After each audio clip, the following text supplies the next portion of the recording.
Entonces aquí en la página 179 nos habla acerca de los principios fundamentales de la Constitución de Cádiz. Y acá pues estábamos viendo anteriormente la Revolución Francesa, pero acá también nos aparece que la soberanía nacional, por la cual el poder está en el pueblo a través de sus representantes en cortes. Derechos fundamentales del individuo, como la libertad de expresión y prensa, la igualdad ante la ley y el derecho a la propiedad. Estos derechos son considerados legítimos y naturales. Quiere decir que a nosotros como ciudadanos, bueno, si estamos en Guatemala, entonces como eh, personas legítimas, digamos así, tenemos derecho a que quizás nosotros sin querer, ¿verdad? Nos metamos en algún conflicto, entonces tengamos nuestros derechos en los cuales los indica la Constitución de la República de Guatemala. Entonces, estos derechos van a ser considerados legítimos y naturales, naturales porque ya siendo parte de Guatemala, ya nos corresponde a nosotros tener los mismos derechos. Y en la división de poderes, sería de que si nosotros lo tomamos en cuenta, digamos, estos poderes también están en los demás países, pero acá, según lo que estábamos viendo anteriormente de la Revolución Francesa, dice que también ahí surgieron tres poderes, lo que está el legislativo, ejecutivo y el judicial. Entonces, el legislativo va a corresponder a las cortes, que son que son únicas, digamos, y que van a gozar de amplios poderes. Y el rey no puede suspenderlas ni disolverlas, pero sí sancionar y promulgar las leyes y va a conservar el derecho de voto, era acá, suspensivo temporal.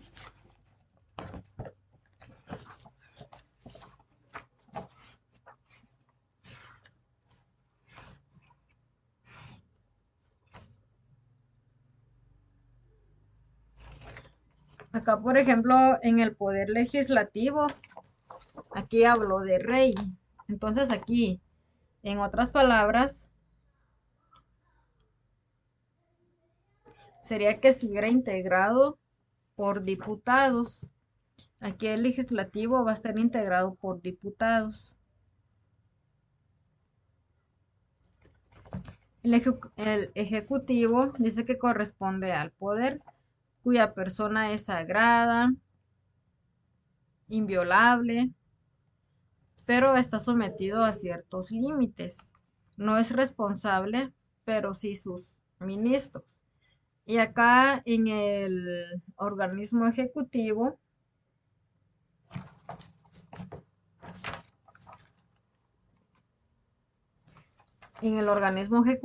estaría encargado por el presidente. Aquí estaría ya encargado el presidente. Y en el organismo judicial dice que recae en los tribunales de justicia. Se establecen los principios básicos de un Estado de derecho con garantías. Y aquí el organismo judicial entonces estaría integrado por por los tribunales de justicia, la Corte de Apelaciones, la Corte Suprema de Justicia. Esos serían entonces las funciones de los poderes que tiene cada uno de ellos. Entonces acá dice que el sufragio universal masculino indirecto. Los españoles serán ciudadanos con derechos. Los diputados se eligen por 2 años y puede serlo cualquier español mayor de 25 años. Entonces, por ejemplo, si usted tuviera unos 25 años y usted dice, bueno, yo quiero ser un diputado, pero si estuviéramos en la parte de España, usted a los 25 años, pues ya puede empezar a ser lo que es un diputado, ¿verdad? ¿Por qué? Porque según ahí, digamos, cada uno de los países tiene su edad, ¿verdad? para poder cumplir ya con la ciudadanía o con el pueblo ciertos o ciertas leyes que le van a disponer. El estado confesional, también en la que la religión oficial y única será la católica, apostólica y romana. Esto va a ser en la parte de España.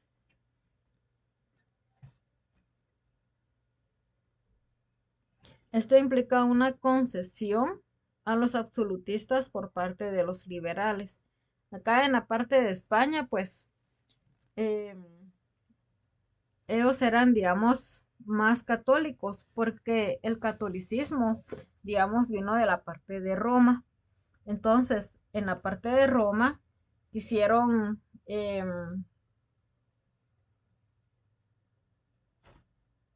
como que transmitirles el catolicismo a los demás países, pero porque en la parte de Roma ya se había llegado a acuerdo, digamos, el emperador Constantino con el Papa. Ellos habían llegado a un acuerdo que la parte del catolicismo se iba a transmitir hacia los demás países. En la parte de igualdad ante la ley, dice que todas las personas podrán acceder en un cargo público si su capacidad es adecuada. Se valora también el talento personal y no el nacimiento o el título.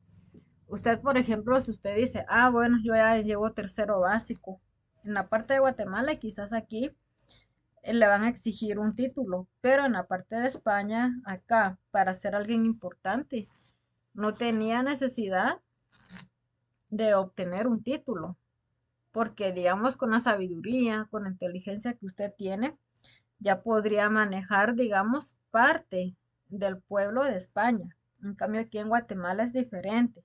Usted por fuerza tiene que estudiar derecho para poder tirarse como diputado, ¿verdad? Entonces acá decía que también es obligatorio pagar impuestos de forma proporcional a la riqueza.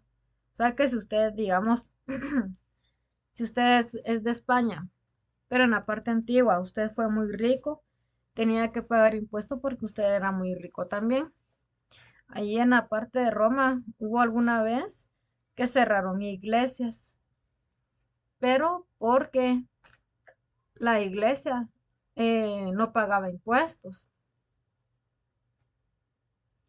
Entonces decidieron cerrar las iglesias y hasta que pagaran impuestos las abrieron nuevamente.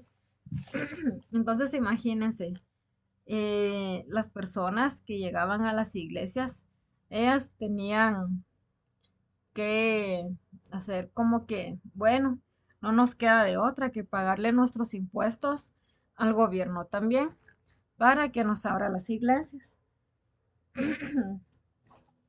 Entonces, en la parte de la Milicia Nacional, que era un cuerpo armado de voluntarios para defender la Constitución. La Constitución, pues, en cada uno de los países hay una Constitución y esto nos va a servir para que se cumplan los derechos que nosotros tenemos como país y el derecho de los españoles a la enseñanza primaria, pública y obligatoria. Entonces vamos a visualizar acá un pequeño video también acerca de los organismos. Lo vamos a ver aquí en la parte de Guatemala. Estos tres organismos, el legislativo, ejecutivo y judicial, con comparación aquí en la parte de España.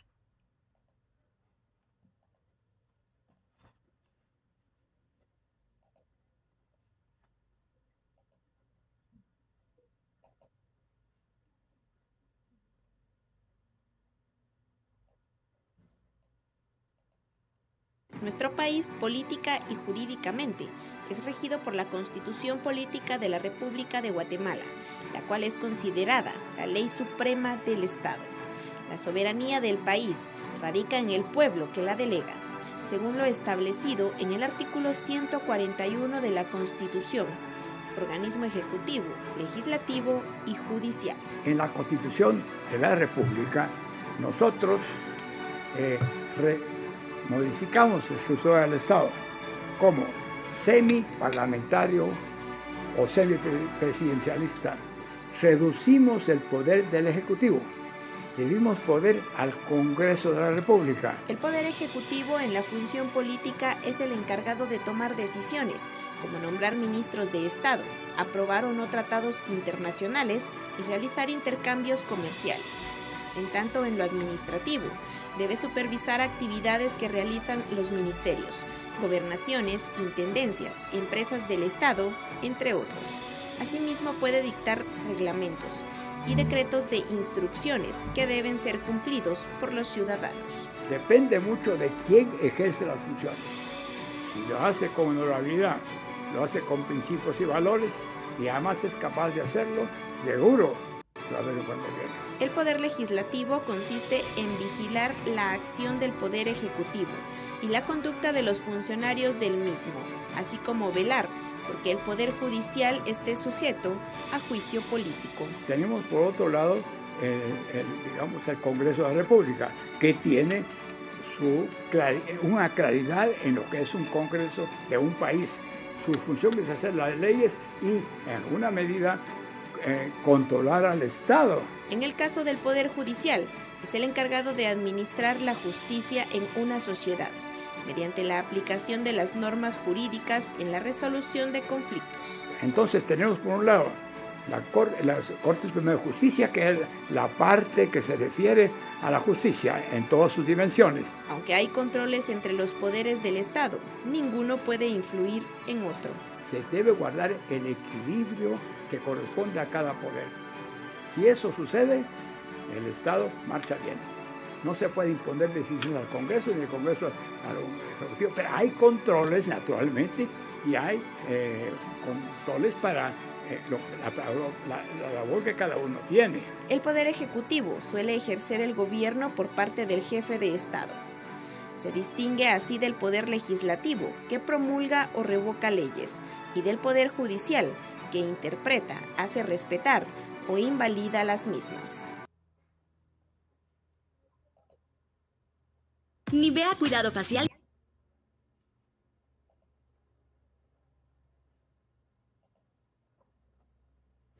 Entonces, acá en la parte de Guatemala pudimos observar cada uno de los poderes que tenemos aquí, pero que también aquí en la parte de España vienen siendo casi lo mismo, ¿verdad? Porque ellos acá, pues, en vez de que el presidente, ellos tienen un rey todavía. Y esto lo tienen por dinastías, porque no quieren dejar todavía de que, por ejemplo, si viene por familia, tiene que estar por familia, pero siempre y cuando la familia, digamos, haya tenido un puesto, digamos, muy especial y que trate bien a las personas. Y desde pequeños, pues ellos ya vienen tomando el cargo de qué es lo que van a hacer ya cuando se queden como gobernantes, ¿verdad? Como reyes, ya entre la familia. Entonces aquí tenemos también la organización política de España. La corona española, el rey tuvo muchos dominios y son los territorios que gobernaba. Estos son los territorios que antes el rey pues gobernaba, ¿verdad? Pero porque el rey, recuerden que a veces tenía un buen comportamiento con las personas humildes y a veces tenía un mal comportamiento porque los querían tratar como de esclavos. España es dominio del rey. América es dominio del rey. Legalmente, tanto España como América tuvieron igual categorías. Sus habitantes españoles e indígenas fueron vasallos del rey en igualdad de condiciones y por ser vasallos que eran personas dependientes del rey, no pueden ser esclavos. Entonces, los vasallos acá, por ejemplo, si nosotros hubiéramos sido vasallos en aquel tiempo o aquí en la parte de España, entonces no hubiéramos podido ser esclavos porque nosotros mismos nos estuviéramos independizando con nuestro trabajo, digamos, o con los recursos económicos que nuestra familia tenía. en realidad España controlaba y dominaba también y explotaba a América. Por eso Guatemala se quiso independizar de España. Y asimismo también Honduras, Nicaragua, eh, Costa Rica quiso independizarse de España. Por eso antes solo quizás no éramos en sí un país, sino que éramos varios. Pero después ellos quisieron independizarse de España, porque España explotaba muchos a los indígenas y los tomaban como esclavos, al igual que nuestros países en los cuales estamos rodeados. Entonces, en realidad, España controlaba y dominaba y explotaba a América, un territorio dominado por otro país, y recibe el nombre de colonia. América era colonia de España. Éramos parte, porque no éramos en sí un país, hasta después que cada uno de ellos pues decidió ya independizarse.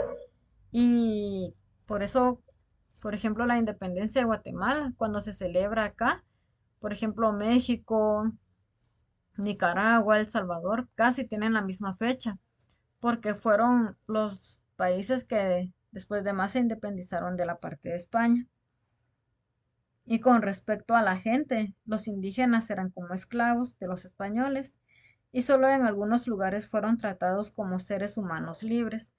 Por ejemplo, aquí en la parte también, cuando vinieron a conquistar los españoles la parte de Guatemala,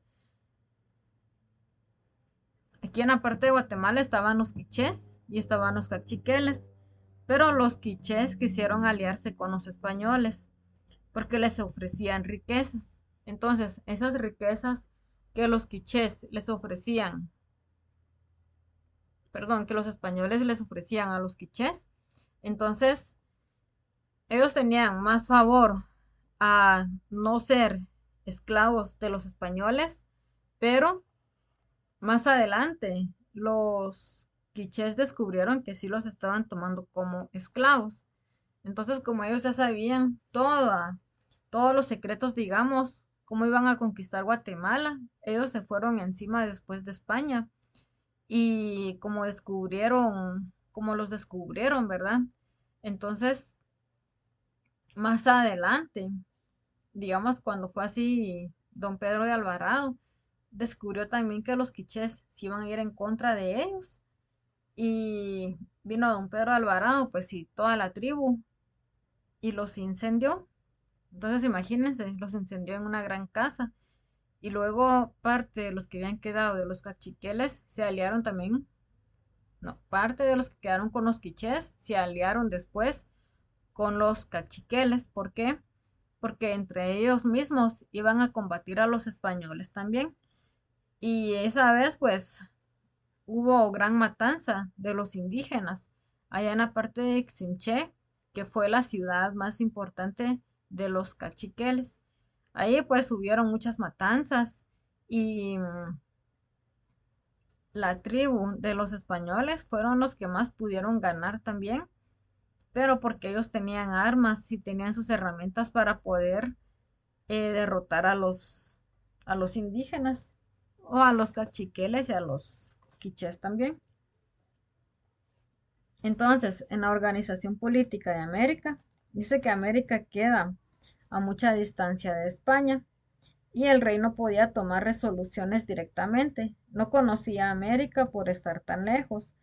Es por ello que necesitó de otras personas que lo ayudaran para gobernar sus dominios americanos. Algunas estaban en España y otras en América y gobernaron en su nombre. Pero la mayoría de países, digamos de América del Sur, quisieron independizarse de la parte de España. Y las autoridades que ayudaban al rey y estaban en España era el Consejo de Indias, que se encargaba de aconsejar al rey sobre las leyes para América y el nombramiento también de los funcionarios. el Consejo de Indias era la parte en donde daban, digamos, le decían al rey qué era lo que tenía que hacer, le daban ideas, cómo poder combatir a los demás países. Entonces, la casa de contratación de su trabajo era realizar los contratos comerciales con los capitanes de barcos y la tripulación y sus dueños. Controlaban también las mercaderías que salían de España para América y las riquezas que recibía el rey. Y las autoridades que ayudaban al rey, que estaban en América, era el virrey, que era la autoridad máxima de un virreinato, el gobernador, que era la autoridad máxima de una gobernación, el cabildo, que era la autoridad máxima de una ciudad formada por varias personas. Las audiencias era un grupo de personas que resolvían los problemas judiciales. Los consulados eran los que se encargaban de resolver los problemas económicos de las diversas zonas. Los capitanes generales eran las autoridades máximas en las guarniciones militares de frontera. Y los adelantados, que eran los primeros, por eso eran adelantados, en llegar en la zona americana para descubrirla, explorarla, conquistarla e iniciar la colonización. Entonces, estos fueron los más importantes que estuvieron en la parte de España. O sea que estaba el virrey, gobernador, cabildo, audiencias, consulados, capitanes y los adelantados. En los consulados todavía existen, ¿verdad? Igual que las audiencias, porque cualquier cosa que se realice o que se tenga algún problemita, digamos así, rápido van ahí que la primera audiencia, que la segunda audiencia. Si no llegan a un acuerdo, se van de audiencia en audiencia. En la centralización del poder. El poder se refiere al dominio, imperio, facultad y jurisdicción que alguien tiene para ejecutar algo o mandar. Y acá pues el gobierno es a quien nos manda a nosotros. El gobierno, por ejemplo, ahorita acaba de poner lo que es la mascarilla nuevamente. Entonces, ¿qué tenemos que hacer nosotros? Únicamente obedecer. ¿Por qué? Porque es para nuestro bien. El gobierno quizás no quiere vernos en mal, pero para algunas cosas, ¿verdad? Porque algunas cosas no nos lo comunica. Entonces, el poder centralizado va a ser aquel que el poder está monopolizado por una sola persona, la misma que naturalmente delega alguna de las funciones en otras personas ante la imposibilidad de realizarlas todas, pero el titular del poder es solo una.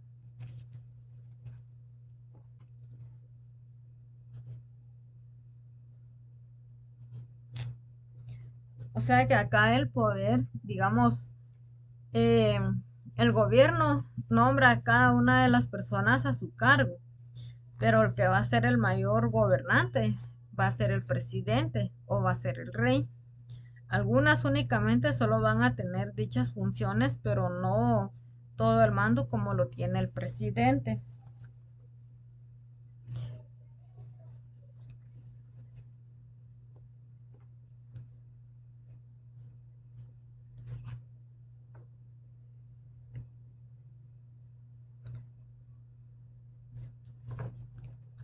Y el estado centralizado va a ser aquel en el cual el poder es atribuido a un gobierno central, de manera que los gobiernos locales actúan como sus agentes.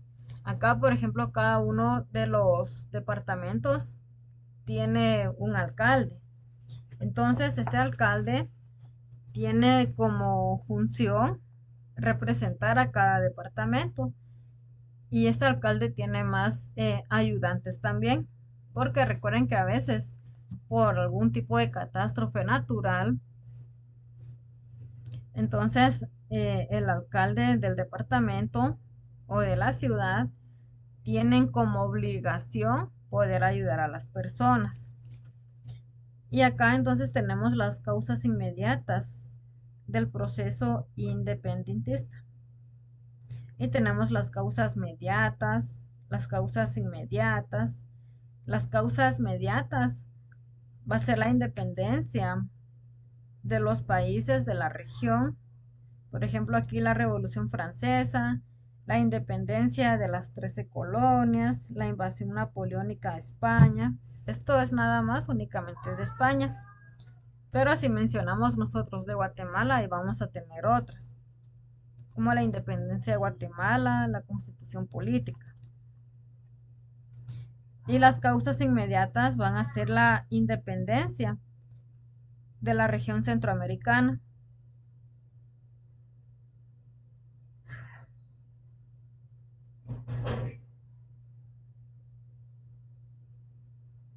Y el descontento de los indígenas por el pago de impuestos a la corona española. Acá pues dice que también estaba la inconformidad de los criollos, porque no accedía a cargos de importancia dentro de las instituciones del gobierno.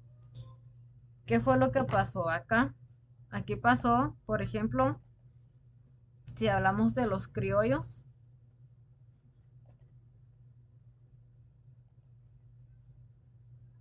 supongamos que acá los criollos, recuerden que también estaban en la parte de Guatemala.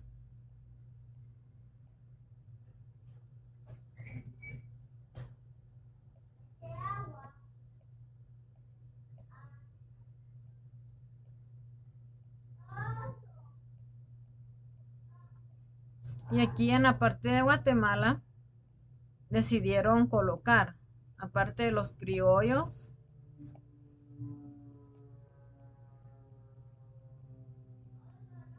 y aparte de los mestizos.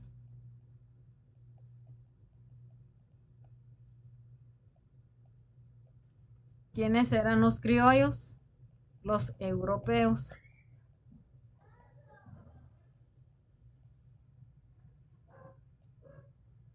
¿Y quiénes eran los mestizos? Podríamos decir que mezclas acá de los indígenas. Vamos a poner aquí indígenas con las mezclas de los españoles.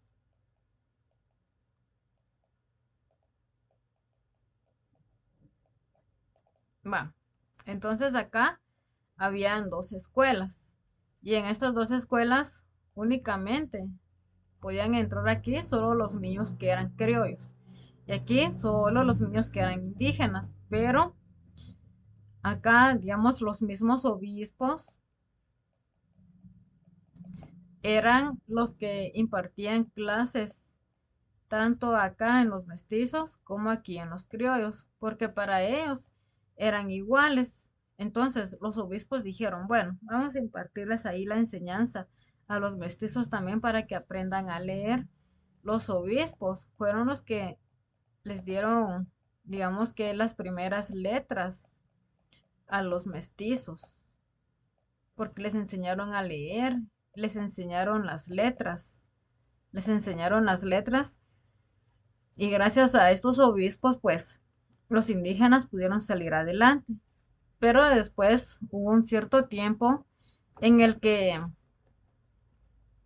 a ellos los sacaron. ¿Por qué los sacaron? Porque se estaban también aprovechando de los indígenas, ¿verdad? Ellos dijeron, bueno, los vamos a ayudar, pero después ya cuando vean que eh, nos tienen confianza y todo eso, nos vamos a aprovechar de los mestizos, dijeron ellos, ¿verdad? Entonces, eso pasó un tiempo más adelante. Entonces, la marginación que se hizo a los indios en la toma de decisiones acerca del futuro de la región centroamericana, ellos ya estaban cansados porque los pobladores de Guatemala,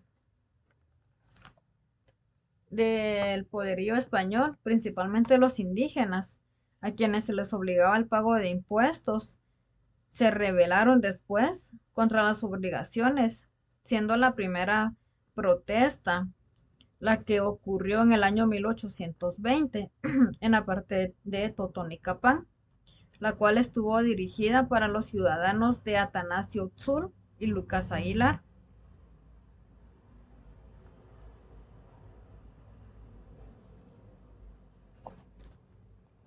Entonces, fue el año 1821 cuando se promovió el movimiento por parte principalmente de los criollos y sus familias, que dio lugar a la independencia de Guatemala, pero en la mayoría de los casos el gobierno y el poder continuaron en manos de las mismas autoridades que gobernaron país en la época colonial. Entonces, después, digamos, las familias mestizas ya estuvieron así como que ya cansadas también de que los obispos se aprovecharan de ellos, porque ellos lo que hicieron de primero fue ganarse la confianza y ya después quisieron manipularlos, los quisieron tratar como esclavos nuevamente y eso ya no lo permitieron las personas o las familias guatemaltecas. Entonces, por eso aquí dice que en 1820, en la parte de Totonicapán, ellos se juntaron también con ayuda de Atanasio Tzul y Lucas Aguilar para que llegaran a un acuerdo. Entonces, la independencia de América, de las colonias españolas, anglosajonas y portuguesas, independencia de los Estados Unidos también, dice que en 1770, el día 5 de marzo, para ser más específicos, los soldados ingleses matan a varios norteamericanos y este hecho es conocido como la masacre de Boston, que produjo indignación y rencor contra la ocupación inglesa en territorio estadounidense, los cuales desde algún tiempo venían exigiendo la separación del dominio territorial inglés.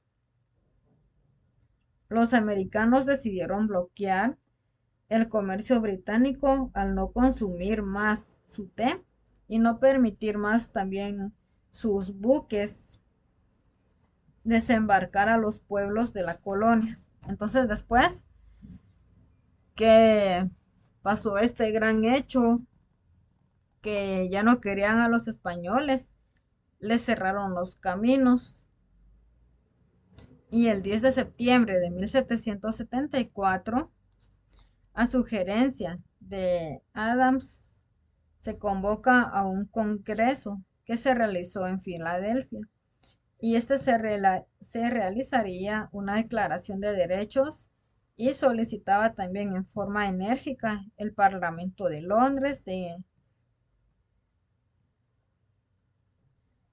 la inmediata suspensión de las leyes, como lo eran los juicios en Inglaterra y sin garantía que eran jurados, la imposición de nuevos impuestos. Acá pues los impuestos eran lo que más peleaban ellos. Lo que más peleaban ellos porque era uno de los donde ellos podían sacar más dinero, ¿verdad?